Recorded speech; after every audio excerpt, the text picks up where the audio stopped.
You don't know this young woman, but whether you want to or not, in this very moment you've already passed judgment on her. In a split second, you've already decided if you find her trustworthy, competent, likable. No doubt your brain is a state-of-the-art marvel, managing 90% of everything you do without letting you know, regardless of whether you're awake or asleep.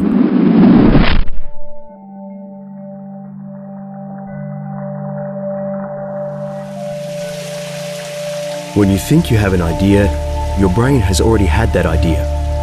For instance, take a look at this sentence.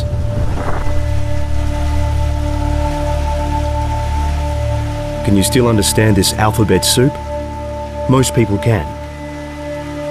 Your brain automatically puts the letters back in the correct order. Something in your head navigates you through the everyday adventures of modern life.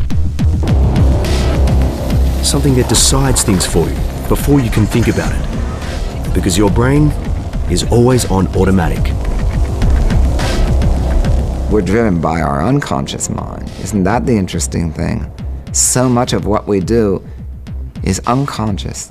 The decisions we make are almost dictated to us. I often wonder who's in charge here.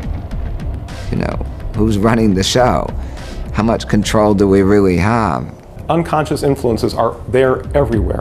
And as research progresses, it's never going the other way. It's not saying, oh, we used to think these things were all unconscious, now we find out they're conscious. It's exactly the opposite. All these things we thought, because we thought everything was conscious, smaller, smaller, smaller, smaller, smaller, smaller.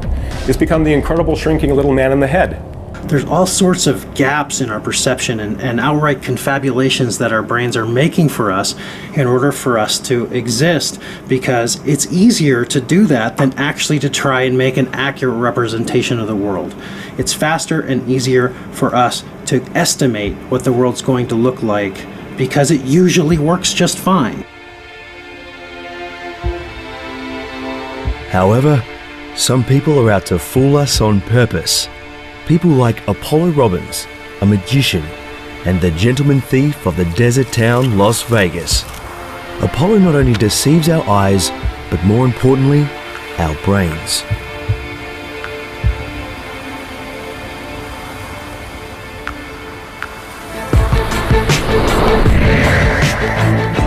On a good day, Apollo even steals the show from the city of illusions itself, his adopted home, Las Vegas. Apollo shot to fame in the Caesars Palace Casino. Once he even snatched wallets and watches from Secret Service agents guarding former President Jimmy Carter. Ever since then, Apollo also consults security experts.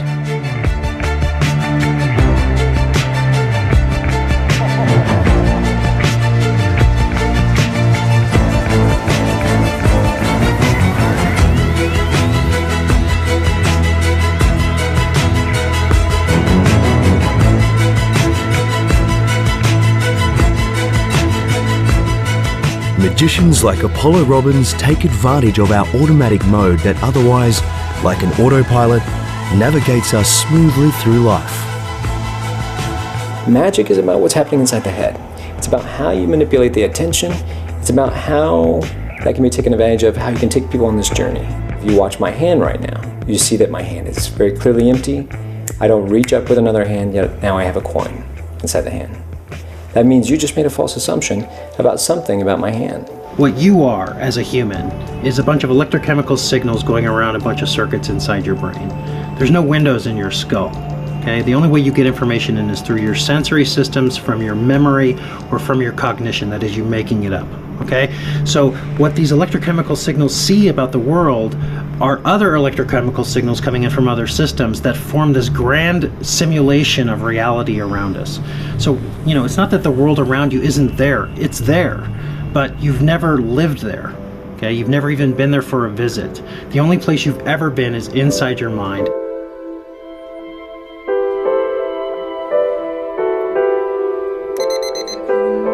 Every morning when we open our eyes, unconscious circuitry conjures a simulation we perceive as our world. In this great illusion, in our mind's eye, the only part we appear to operate actively is where we consciously place our attention. If this young man happens to meet the love of his life today, he will only realize it if his unconscious mind shares the same view.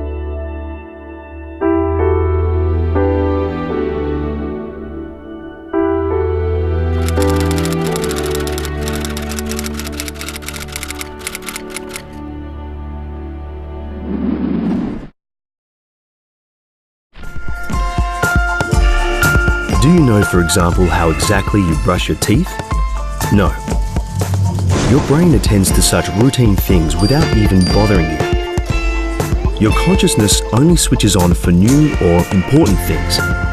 That is because we can cope with no more than 4 or 5 units of information at the same time.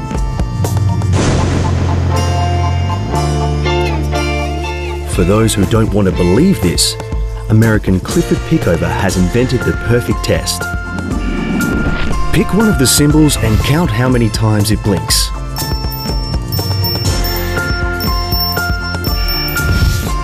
Now pick a card. Take a very close look at it and repeat to yourself the suit and the value 3 times. Then look back at one of the symbols below and count how often it blinks.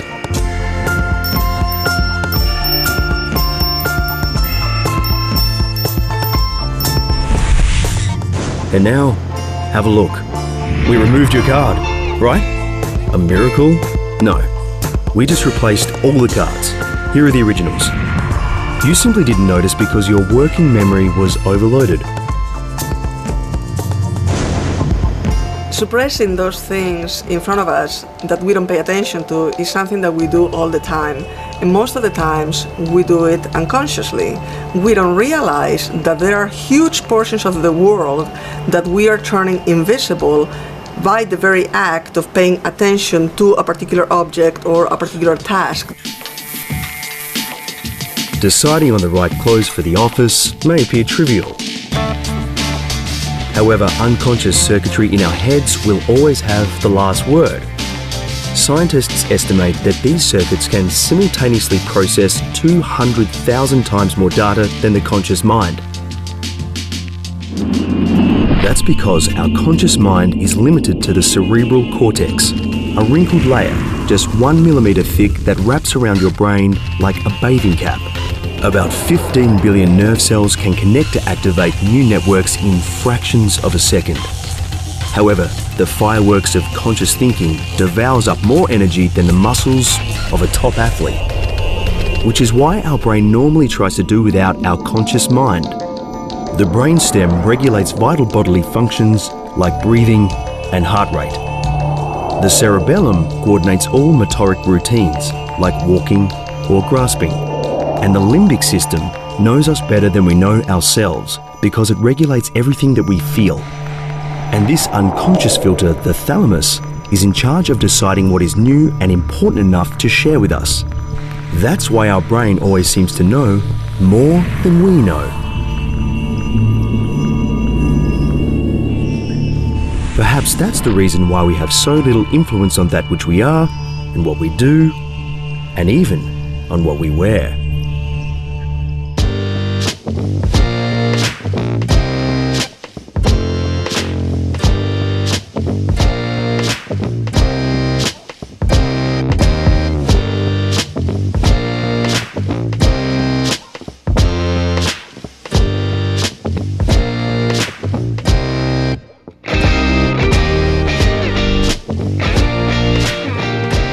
Apollo Robbins and other magicians help scientists understand how our brain perceives the world. At the Barrow Institute in Phoenix, even the slightest eye movements are captured with these eye trackers. This helps researchers understand why tricks with curved movements work better than straight movements. With curves, the eye automatically follows the hand. With straight line movements, it jumps to the end, which helps uncover the trick. Susana Martinez-Conde and Stephen Macknick have studied dozens of magic tricks. The married research couple says illusions are the rule in our heads, not the exception.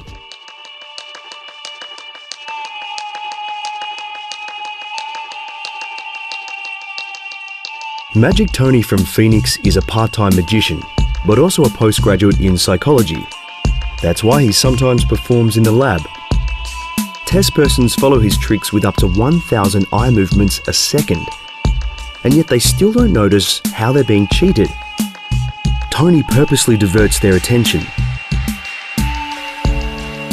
We apparently can't help but follow other people's gazes.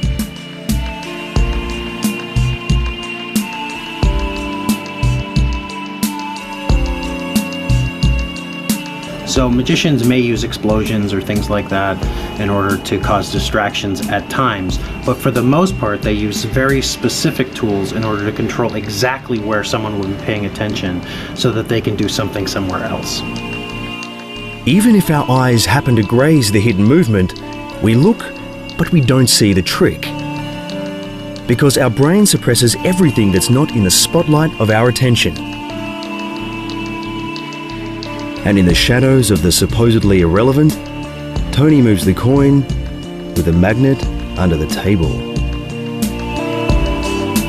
It's really, most of our mental life and behavior is a mixture. It's a combination of processes that are conscious and unconscious in a sort of symbiotic, dynamic way. They're supporting each other. And this is how consciousness evolved. It evolved late, but it evolved making use of the pre-existing brain structures that were unconscious. And so many similarities exist between conscious and unconscious processes, especially in motivation and goal pursuit.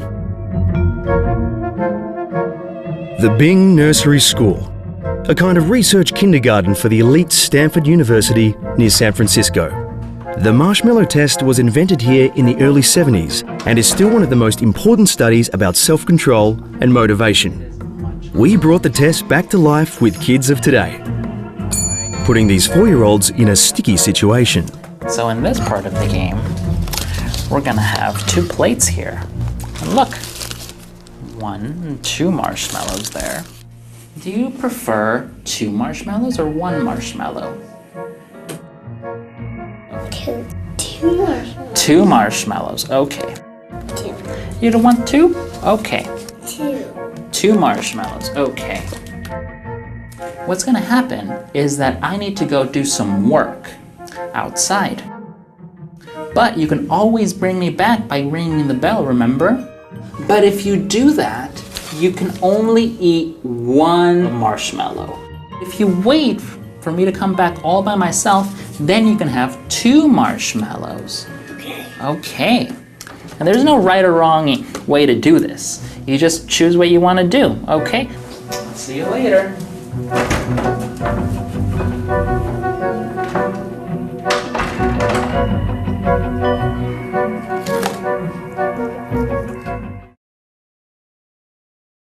As with the original test, something in the children's heads switches to automatic. Each of the 4-year-olds develop their own unconscious strategy in order to resist temptation.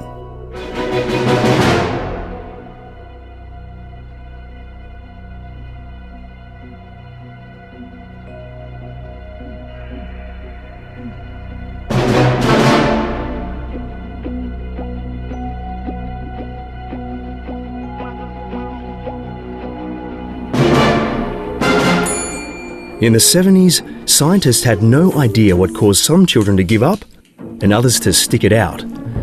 But it's a surprisingly simple trick of our unconscious mind.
Okay. I decided that I actually want to run. Okay. Yeah, you rung the bell, so you get to eat this one. One. Is that yummy? Very yummy.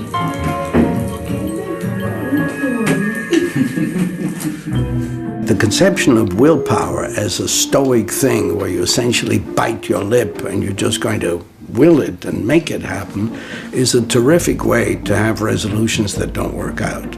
It's just too hard. It's just too impossible. You have to in some way engage the environment and change it and transform it. And the only other thing you can do is change your perceptions and change where you put your attention.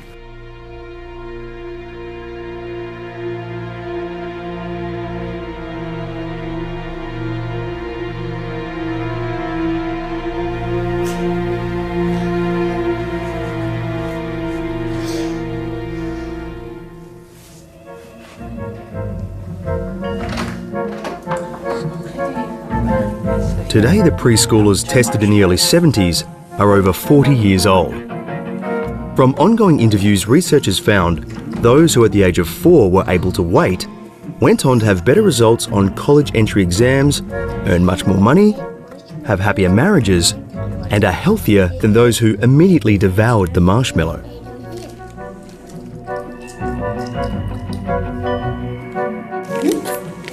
Two plates. All right, well, we're all done. Thanks for playing.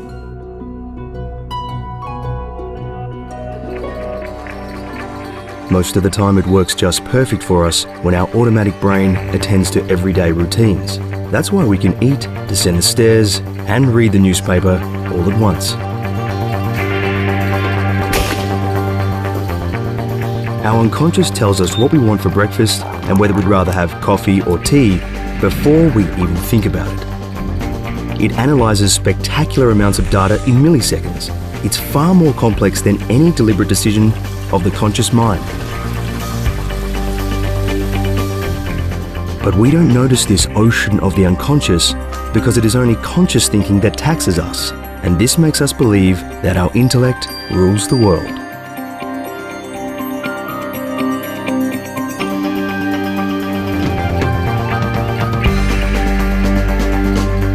Devouring fruits and yogurt on the go is not a problem for our unconscious circuitry, nor is the intricacies of driving. If we had to constantly think about our hands and feet as if it was our first driving lesson, most of us would rather take the train.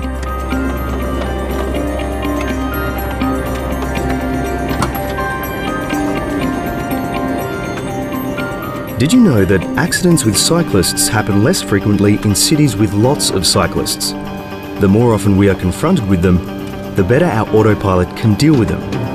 With new dangers, in contrast, our heads switch over to reasoning. That makes us much more flexible, but also much slower. Interestingly, we always live in the past, as everything we consciously perceive has already passed by at least a third of a second. This delay of consciousness has huge consequences, especially regarding our reaction time in road traffic. Interestingly, we do not consciously perceive this delay. We do not experience the work of our unconscious mind. We believe we experience it immediately.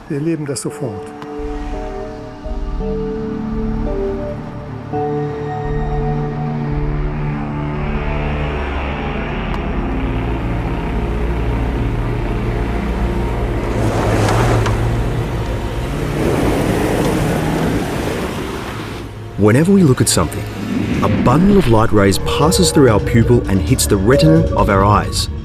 The new data is encrypted into millions of nerve impulses that race along the optic nerve. 50 milliseconds later, they hit the nerve cells in the thalamus, the gatekeeper of our consciousness. In an emergency, the thalamus transmits the image not just to the visual cortex at the back of our heads, but simultaneously to the amygdala, the panic button in our heads. It immediately jolts us into action. And after just 150 milliseconds, we get going without knowing why. Next, unconscious modules disassemble the image into components. Special neurons analyze colours, outlines, contrasts, and send their results through the databases of our experiences.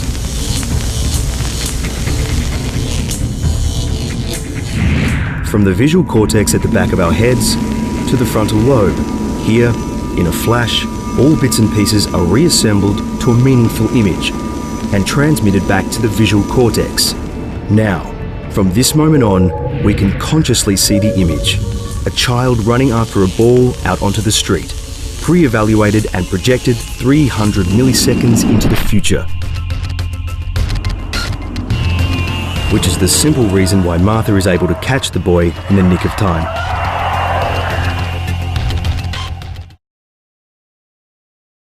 If you hold your thumb out at arm's length with your elbow straight and you look at your thumbnail, that size of your thumbnail is about 1 degree of visual angle, okay?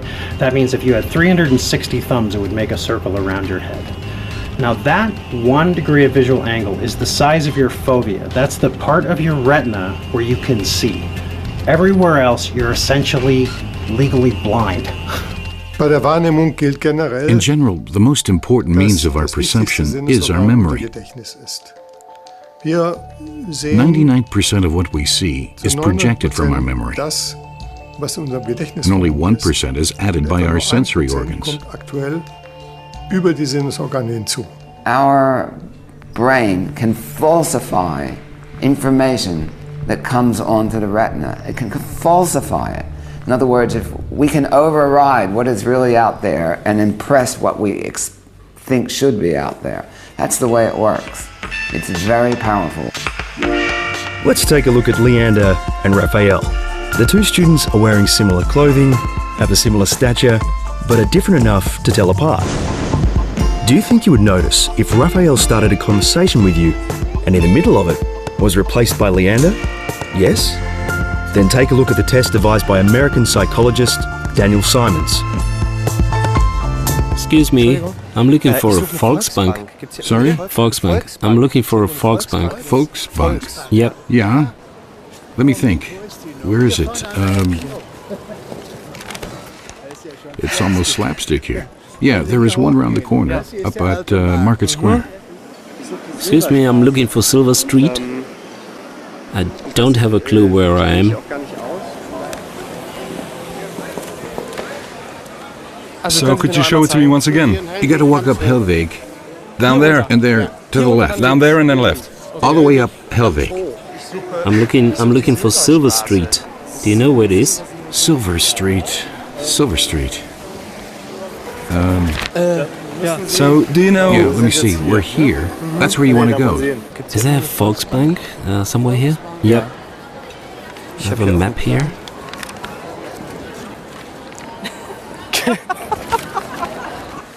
I'm looking for Silver Street. I'm looking for Silver Street. I have to admit I'm not from here either. Okay, so Silver Street.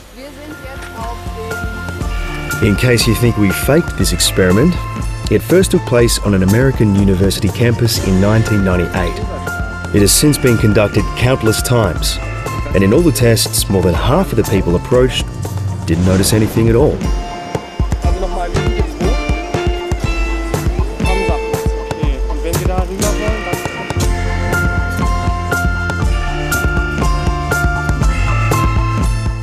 You go to a doctor's office and you say, I have a pain in my stomach, and you don't want them to say, well, there could be aliens running around, because it could be, right? Why couldn't it be? You want them to go through what's most likely down the list, right? And that's what our brain does. The whole cognitive structure is we look at the world, we make mindsets of what's familiar, and we look out into the world in these mindsets.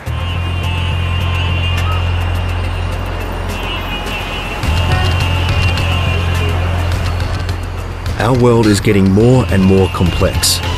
An American psychologist calculated that today the human brain can simultaneously absorb 11 million units of information. However, we're only consciously aware of a maximum of 40. That's why New York is exhausting when we first visit it. But the more often we venture into places like Times Square, the more at ease we feel with it.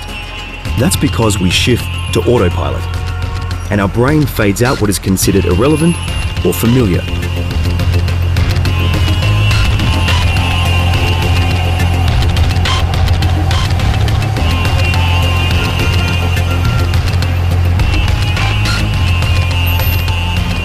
Half of your brain is dedicated to processing visual information. So that means that a quarter of your brain at least is just for that 0.1%. If you amplified that up and we saw everything in the world so that we didn't have a fovea, just our entire visual field was one big high-resolution fovea, our brain would have to be at least 500 times bigger in order to process all that information. And still we'd have attention picking out pieces of it for us. To prove this, psychologist Daniel Simons thought up this test. Count how many times the white team passes the ball. And go.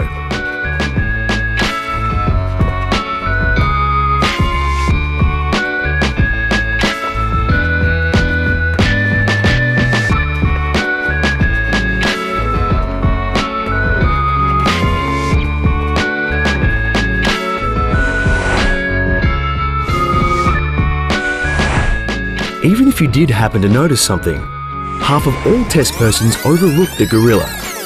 They were blind to the black gorilla because they were too busy counting the white team's passes.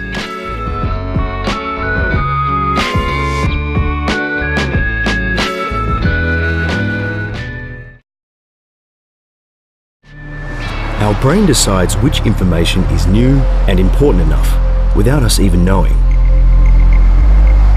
So when on the escalator of life, we're lucky if our unconscious mind lets us know we're passing the love of our life.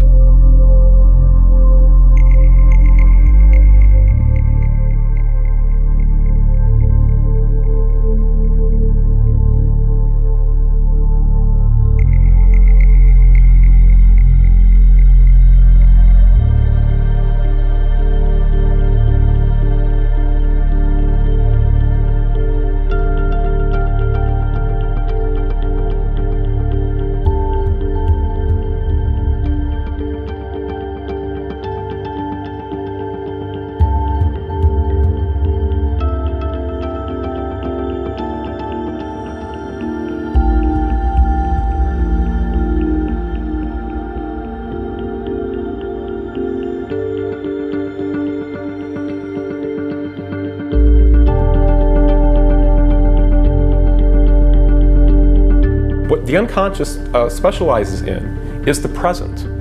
Consciousness can time travel. We can remember the past. We can get lost in the past. We can plan for the future. But what system is minding the store while we're off in the future and thinking about the past? While we're walking down the street, we have to be aware of what's going on in our environment. We have to be adapting to it. So what the unconscious is a present-based system. And because it's operating at the same time the conscious thought is, it frees the conscious mind to time travel. If the conscious mind was the only one that existed, as soon as we time travel, we're going to walk off a cliff. We're going to get hit by a car. We're going to have all these other things happen to us because we're not minding the present. And the present is a dangerous thing. Hast du die nicht? Du hast sie doch. Pass auf, ich schicke sie dir per SMS, ja? Bis gleich. Tschüss.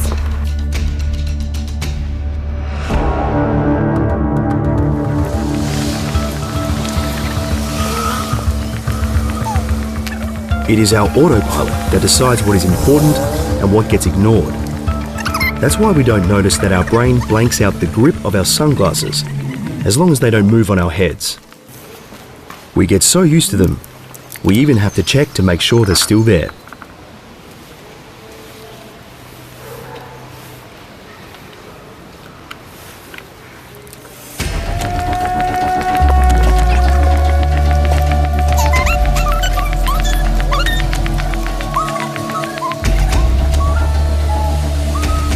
To think of our mind kind of working like a watchtower. If you want to get by the tower, you have to get by the guard. But the guard, if he's not paying attention to the surveillance systems and the inputs that he has, then he can be suppressed. And I think that's what happened when I'm working.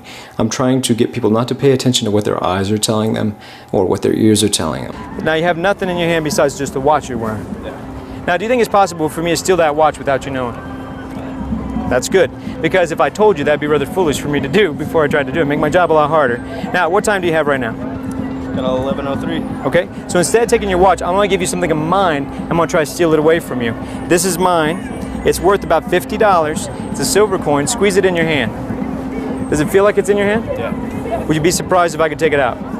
Yeah. Good, open your hand. That's the easy way. Don't make it easy for me. Make it hard for me. Hold your hand up a little bit higher, just a little bit flat like that. Watch it kind of close. So you see it goes straight away. It's back on his shoulder again. Do you see it on your shoulder? Hey, whoop. Keep on doing this till you catch it. You're almost there. You try it again. One last time. Squeeze it very tight inside your hand. Squeeze firm. Don't pull my finger. That's a different trick. I've seen that one before. It's back on your shoulder, bro. The other shoulder. It's not there, is it, ma'am? Show him it's not here. Open your hand all the way. Step back a little bit so he can see. See, you have to watch close. Put your other hand on top for me, would you? Put it flat on top. You see the coin right there? I'm going to put a shade in between. You have to watch close. It's not there yet. It's more about the timing. This is going to happen in less than 3 minutes. It's going to go in between your hands. Do you feel it now? Watch it close. Here it goes. 1, 2. Did you feel it? Open your hand. Well, I guess we ended up with a watch instead, didn't we? And that was less than 3 minutes. I think I told you about this, didn't I? This guy. You can take the watch along with a big round of applause from all your new fans. You're awesome, man. Thank you very much. Thank you. That's perfect.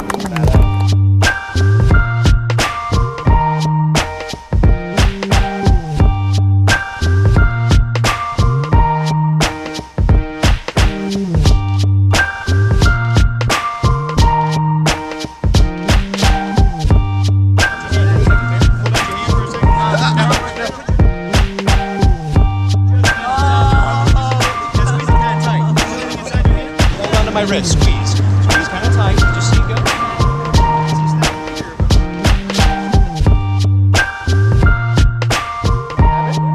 It's back on your shoulder, Brendan? Not yet, it's the other shoulder, that's why. Does it feel like it's inside your hand? Sure, it's definitely not there, you have to watch close. This trick's more about the timing.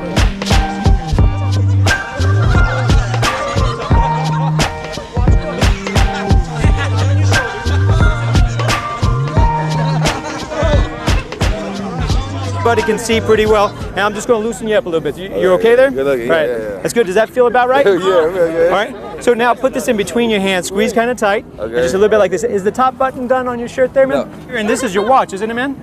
Is that your watch? Oh! That looks just like your watch, doesn't it? That's so strange. Is this your watch? Yeah. What's your name? Ben. Ben, I appreciate the donation. You've been wonderful, man. In fact, we had picked up something special. We got your tie. Oh, shit. I believe that's your tie, isn't it, man?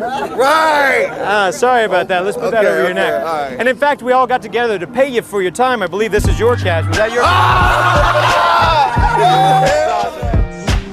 Because I think these are all the ones that were inside the pack. Oh, this motherfucker. I've seen it all happen. Just put it all here in a safe spot. That's for you, bro. It's the best watch we can find on short notice. That looks a lot like yours. That's a heavy-ass watch. I have no idea. When we stare at a bright light and then we turn our gaze away and we can still see this very powerful after image wherever we move our eyes. In the sense of touch, it's something similar. After Apollo actually removes the watch because he has pressed the watch into that person's skin previously, they can feel that they're still wearing the watch, even though the watch is long gone.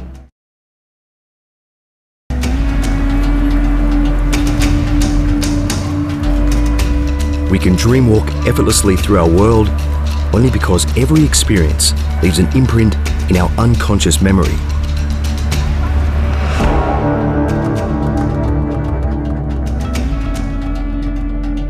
This vast archive also guides us when we meet somebody for the first time, because we have unconsciously generalized our earlier experiences with people.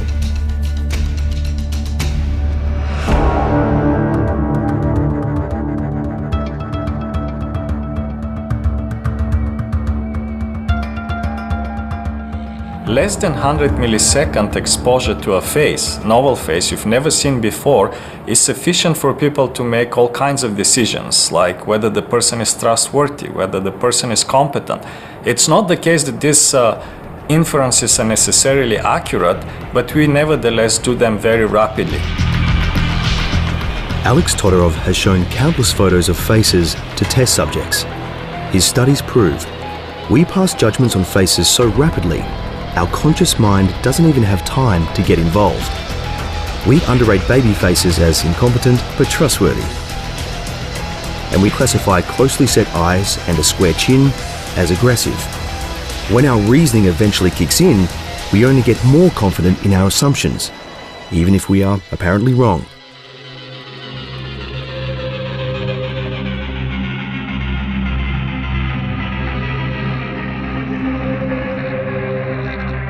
Even if you don't intend to make judgments, even if you don't have the intention to evaluate the faces, nevertheless your brain is categorizing the faces, putting the face into specific categories. So in that sense, a lot of the processing is, one could describe as automatic. I'm behind it looking out, I'm not seeing my face, so I'm not as able to manage it and to present it, to make it so that you have what I want you to believe about me. And this is the classic domain of nonverbal communication, and the face is hugely important. It's so powerful, but we're just starting with Todorov's work and some other people. We're just starting to realize how powerful it is, and it's very hard to shake.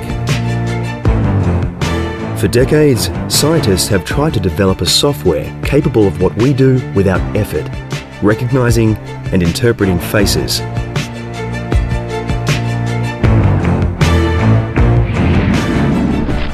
This specific module in the right temporal lobe is in charge of scanning faces.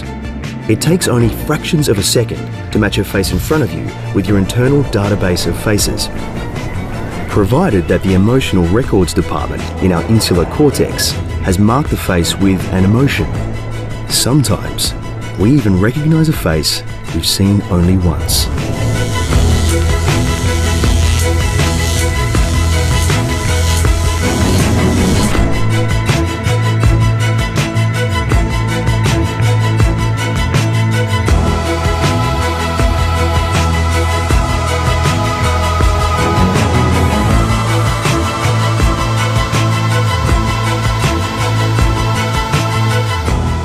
Our facial expressions are composed of 43 active muscle units.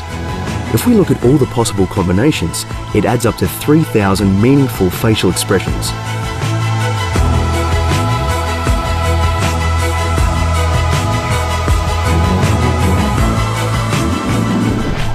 Next to the facial recognition service, there's a facial expression department, capturing our counterparts' facial micro-movements and interpreting them. The reports, again, are sent to the evaluation unit in the insular cortex, the empathy center of our brain. Seeing a face, we think we can feel what our counterpart feels, because unconscious circuitry is forcing us to do so. But we can neither put it in words nor control it.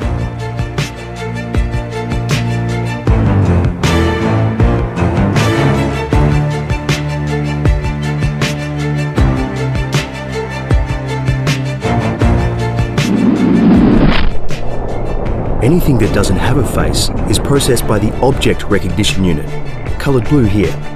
Autistic people also use the object unit when looking at a human face. For them, a face is just like a chair. That's why they seem to be blind to other people's emotions. We, in contrast, sometimes read too much into a face.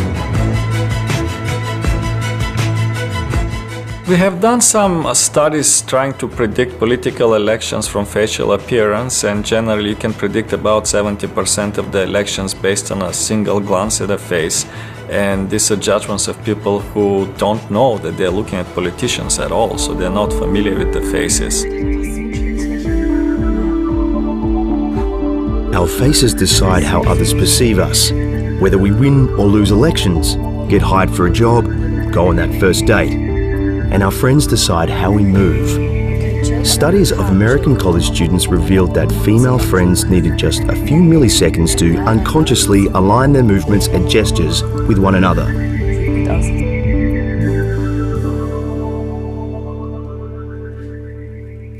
When a person sees, without maybe even realizing it, you're doing the same thing they're doing, or having the same body posture, or same emotional reaction on your face to the same news, they think you're like them. They see similarity. They see you're reacting the same way they do. It actually increases empathy and bonding between people.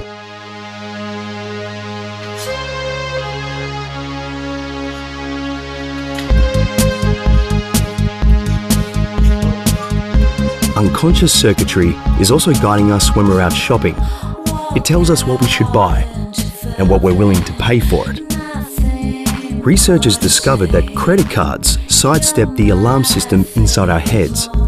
It gets alerted when we actually give away something, but the plastic card is passed back to us by the cashier, and we only notice we're in the red at the end of the month. Until then, we're safe in the illusion of having saved money by spending it on a sale.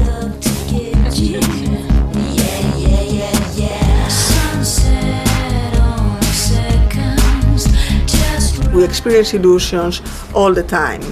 We never have, or almost never have, a perfect match between perception and reality. So in a way, everything, or most of everything that we perceive, is illusory. Henrik Ehrson from the Karolinska Institute in Stockholm. The Swedish neurologist has proved that even our brilliant automatic brain can be fooled. His test setup is as simple as it is disturbing. The test person sees 3D images taken by a camera behind them. Ehrson touches his subject, and in sync with this, he makes the same movement into the camera.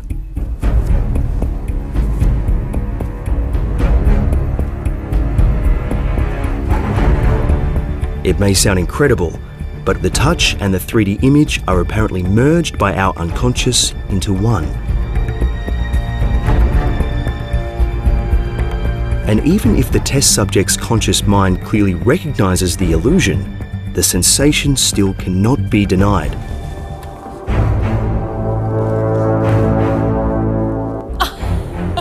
It's only an illusion. The body should be special. It should be something you can trust, a raw feeling. Well, you can't trust the feeling of your body. That is also a construction by the brain, just like the brain constructs what we see. With a slightly modified setup, the test is even taken to the next level. This time, Ehrson's colleague Valeria Petkova attaches the camera to a mannequin. The test setup seduces the female test person to look down at the male mannequin body, as if it were her own, though she's only looking at a camera image.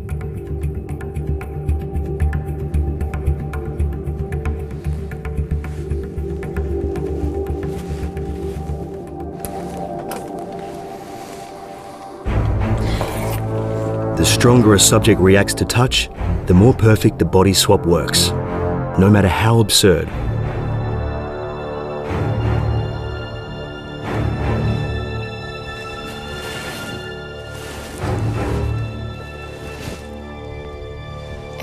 How was that? How did you feel? How did it feel? Was it too disturbing? Yeah, because it really completely feels it's my body and you wanted to cut me. We can take a little We pause. can take a break, yeah. These illusions, you can't think them away. You see a mannequin, it doesn't look like a real human body. But still, when you touch it, and you see that touch at the same time with the touch you feel, the brain just fuses the two signals and decides that, yeah, this must be my body. You know, the body roughly looks like my body, it's roughly in the right place, and the touches I feel and see happens at the same time, so the brain just makes up this interpretation, yes, this is my body. There is a hierarchy of senses. The most powerful senses are the sense of touch and the sense of balance. All of our other senses are subordinate to these. If we wear glasses that turn everything upside down, then the world is reversed at first. But the sensory motor systems ensure that it all turns back around. Our sensory motoric dominates the visual, and the visual in turn dominates hearing.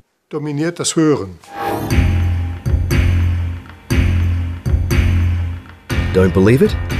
Then take a moment to test the McGurk effect. In a second, you'll hear two different syllables, ba and fa. You can clearly differentiate between the two because you combine what you hear with the lip movements you see. Ba, ba, ba, ba, ba, ba, ba, ba, ba, ba, ba, ba, ba, ba, ba, ba. Next, you'll see a split screen. If you look back and forth, you'll hear ba when you look on the left and something else when you look on the right, yet the sound remains the same. Ba. Ba, ba, ba, ba, ba, ba, ba, ba, ba, ba, ba, ba, ba, ba. Your brain doesn't even bother to let you know about the conflict. It automatically solves it. That's what magicians like Apollo Robbins take advantage of.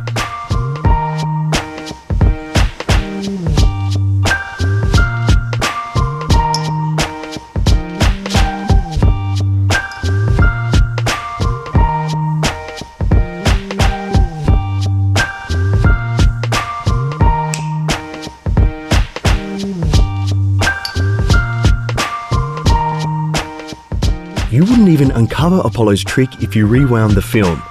And the more you try, the less you notice. The shell game doesn't work unless you have an emotional investment. So when you're just watching this and you take a shotgun guess, I think it's under number 2, yes, you may be right.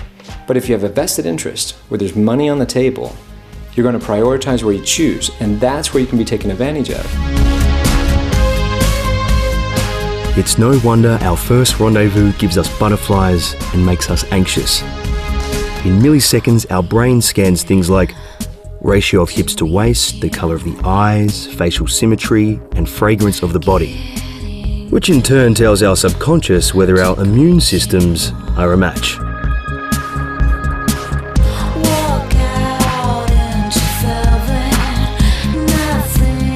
Researchers today know we're more likely to fall in love with people who are like us.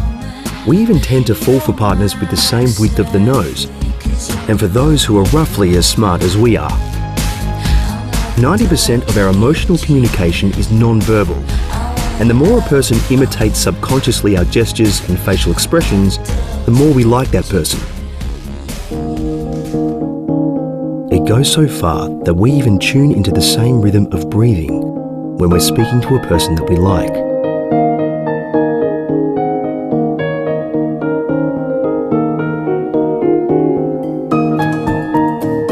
In order for us to fall in love, our brain eagerly pours out hormones, clouding our judgment and making us downright addicted. Then, we only have one goal, being close to that person.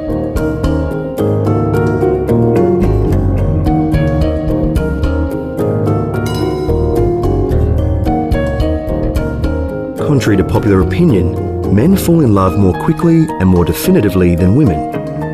But in each of us, our brains decide for us, long before we do.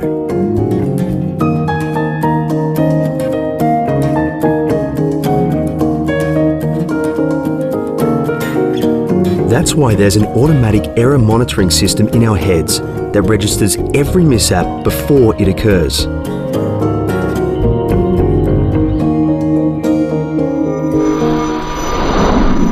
Because our brains constantly calculate what will be happening next.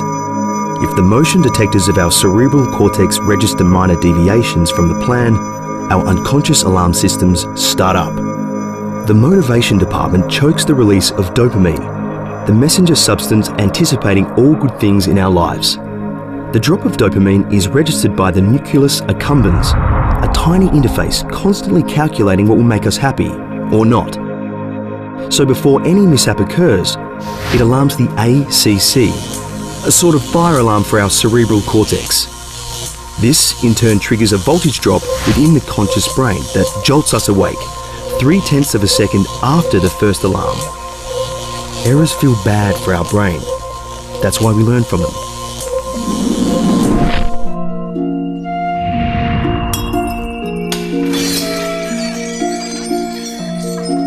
In the next episode, you'll find out if things get really serious with our new love-struck couple, or if Martha and Jake's happiness is fragile. Firstly,